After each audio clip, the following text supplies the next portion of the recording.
হলেন এ জাতির সূর্য সন্তান, আমাদের নবীও শিক্ষক ছিলেন। জাতিকে উনি চরিত্রবান করে গড়ে তুলেছেন। আপনারাও যারা শিক্ষক এবং শিক্ষিকা, আপনারাও এই জাতির আমাদের সন্তানকে ভবিষ্যৎ গড়ার কারিগর। আর সবচেয়ে বড়, আমি একজন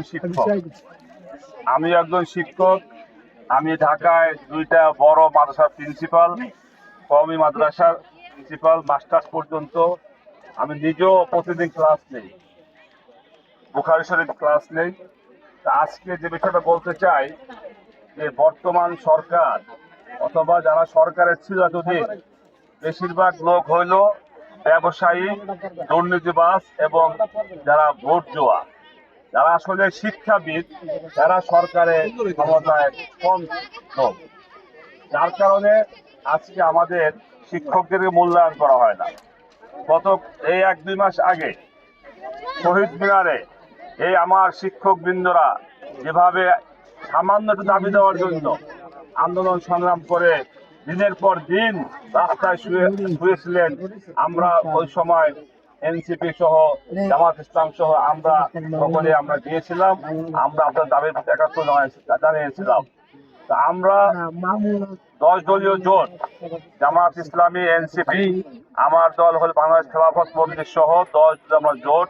এই জোটের পক্ষ থেকে শরীয়তপুর 1 আসনে আমাকে ক্যান্ডিডেট করা হয়েছে।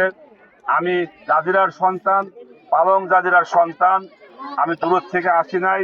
তাই আমি আপনাদের শিক্ষক শিক্ষিকা যারা আছেন সবার কাছে দোয়া চাই, আল্লাহ পাক যেন এই শরীয়তপুর 1 আসনে ইনসাফের প্রতীক, বৈষম্যহীন বাংলাদেশ গড়ার যে প্রতীক রিকশা মার্কায় ভোট দিয়ে জয়যুক্ত করবেন।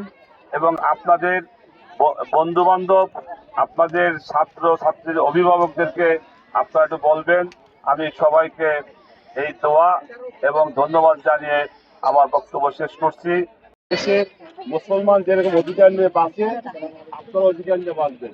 সকল ধর্মের লোক একই অধিকার নিয়ে বাঁচবে। অতএব আমরা আসলে আশা করি আপনাদের প্রতি কেউ দুর্বলতা করবে। আমরা আপনাদের সার্বিক